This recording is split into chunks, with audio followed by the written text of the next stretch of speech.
Hello दोस्तों, स्वागत है आप सभी का हमारे यूट्यूब चैनल में। तो आज हम एक बार फिर से लेकर आए हैं भूगोल का चैप्टर 2 का सवाल, जो काफ़ी महत्वपूर्ण है बिहार बोर्ड परीक्षा की दृष्टि से। तो चलिए बिना देर किए हम आगे बढ़ते हैं।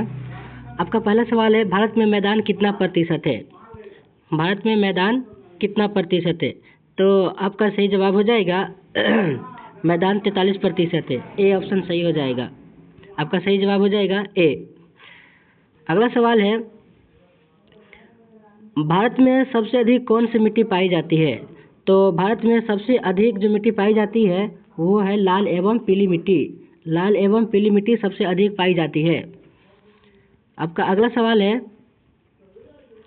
भारत में जलोढ़ मिट्टी का विस्तार कितना हेक्टेयर भूमि पर है? तो भारत में जलोढ़ मिट्टी का विस्तार जो है वो 6.6 करोड़ हेक्टेयर भूमि पर है। आपका सही जवाब हो जाएगा ऑप्शन ए, 6.6 करोड़ हेक्टेयर। अगला सवाल है, भारत में पठार का प्रतिशत कितना है? तो भारत कोई भी चीज़ अपने आप में 100% होता है, तो भारत की भूमि भी अपने आप में 100% है, जिनमें से 43% पर मैदान है और 30% पर पहाड़ और 27% पर पठार है। तो आपका इसमें क्या पूछा है, भारत में पठार कितना प्रतिशत है? तो भारत में जो पठार है वो है 27%। तो आपका सही जवाब हो जाएगा ऑप्शन 3, 27%। चलिए और आगे बढ़ते हैं। आपका पांचवा सवाल है, भारत में काली मिट्टी का विस्तार कितना हेक्टेयर भूमि पर है? तो भारत में काली मिट्टी और जलोढ़ मिट्टी दोनों का विस्तार सेम है, तो इस हिसाब से आंसर हो जाएगा ए, 6.6 करोड़ हेक्टेयर भूमि पर है। ऑप्शन नंबर ए सही होगा। आपका अगला सवाल है, भारत में पर्वत का प्रतिशत कितना है? अभी थोड़ी देर पहले हमने बताया था कि भारत में पर्वत का जो प्रतिशत है वो है 30%। कितना है? 30%। तो आपका सही जवाब हो जाएगा ऑप्शन नंबर डी, 30%। सातवां सवाल है, पुराने जलोढ़ को क्या कहा जाता है? तो जलोढ़ मिट्टी दो प्रकार के होते हैं। आप सभी को पता है कि नदियों के जल द्वारा लाए गए मिट्टी को जलोढ़ कहा जाता है। और जलोढ़ मिट्टी दो तरह का है, एक पुराने जलोढ़ और एक नवीन जलोढ़। एक कौन सा जलोढ़? पुराने जलोढ़, एक नवीन जलोढ़। तो पुराने जलोढ़ में जो होता है कंकर पत्थर ज़्यादा होता है, ठीक है। और नए जलोढ़ जो मिट्टी होती है उसमें फास्फोरस की मात्रा ज़्यादा होती है, जिसकी वजह से उपज भी अधिक होती है। तो पुराने जलोढ़ को क्या कहा जाता है? तो पुराने जलोढ़ को बांगर कहा जाता है। क्या कहा जाता है? बांगर। पुराने जलोढ़ को बांगर कहा जाता है। आपका ऑप्शन नंबर सी सही हो जाएगा। ऑप्शन नंबर सी सही हो जाएगा। और नवीन जलोढ़ को खादर कहा जाता है। नवीन जलोढ़ को खादर कहा जाता है, ठीक है, याद रखिएगा। किस मिट्टी में अधिक कंकर पत्थर होते हैं? अभी हमने थोड़ी देर पहले बताए थे कि किस मिट्टी में अधिक कंकर पत्थर होते हैं। तो पुराने जलोढ़ में, पुराने जलोढ़ में अधिक कंकर पत्थर होते हैं।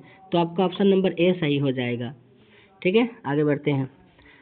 अगला सवाल है, नवीन जलोढ़ को क्या कहा जाता है? नवीन जलोढ़ को, तो नवीन जलोढ़ को खादर कहा जाता है। नवीन जलोढ़ को खादर कहा जाता है। यह काफ़ी उपजाऊ होती है, ठीक है, यह मिट्टी काफ़ी उपजाऊ होती है। आपका अगला सवाल है, जलोढ़ मिट्टी में कौन सा तत्व अधिक पाया जाता है? जलोढ़ मिट्टी में कौन सा अधिक तत्व पाया जाता है? तो लोहा, मैग्नीज, चूना पत्थर एवं फास्फोरस, कैल्शियम। तो अभी मैंने थोड़ा देर पहले बताया था, आप लोगों को ध्यान होगा कि जलोढ़ मिट्टी में सबसे अधिक चूना पत्थर और फास्फोरस अधिक पाए जाते हैं। चूना पत्थर और फास्फोरस अधिक पाए जाते हैं, जिसकी वजह से धान की खेती अच्छी तरीके से हो जाती है। तो 10 का ऑप्शन नंबर सी सही होगा, ठीक है, चूना पत्थर एवं फास्फोरस। आपका अगला सवाल है, काली मिट्टी का अन्य नाम क्या है? काली मिट्टी का अन्य नाम क्या है? ऑप्शन देखिए क्या है, काली कपासी मिट्टी, रेगूर मिट्टी, लावा मिट्टी, इनमें से सभी। तो काली मिट्टी का अन्य नाम इनमें से सभी है। इन्हें काली कपासी भी कहा जाता है और रेगूर मिट्टी भी कहा जाता है, लावा मिट्टी भी कहा जाता है। काली कपासी इसलिए कहा जाता है क्योंकि इसमें कपास की खेती बहुत अच्छी होती है। चलिए अब आगे देखते हैं। अगला सवाल है, कौन सी मिट्टी कपास की खेती के लिए अधिक महत्वपूर्ण है?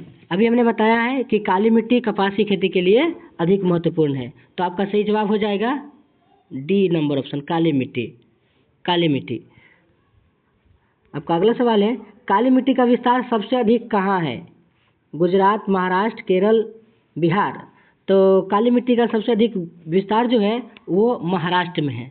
सबसे अधिक कहाँ है? महाराष्ट्र। आपका ऑप्शन नंबर बी सही हो जाएगा, महाराष्ट्र। और प्रदेश की बात करें तो दक्कन का लावा प्रदेश, सबसे अधिक काली मिट्टी वहाँ है। दक्कन के लावा प्रदेश में सबसे अधिक काली मिट्टी है। चलिए, आपका अगला सवाल है, निम्न में से काली मिट्टी का सबसे अधिक विस्तार कहाँ है? तो अभी हमने बताया है दक्कन के लावा प्रदेश में, तो आपका सही जवाब हो जाएगा सी, दक्कन के लावा प्रदेश। ठीक है। अगला सवाल है, काली मिट्टी की रंग काली क्यों है? काली मिट्टी का रंग काली क्यों है? तो एल्युमिनियम के कारण, लौह यौगिक के कारण, या एल्युमिनियम एवं लौह यौगिक दोनों के कारण, इनमें से कोई नहीं। तो आपका सही जवाब हो जाएगा सी नंबर ऑप्शन, एल्युमिनियम एवं लौह यौगिक दोनों के कारण। ये दोनों के मिलने से काली मिट्टी का रंग काली है। ठीक है। अब आगे बढ़ते हैं।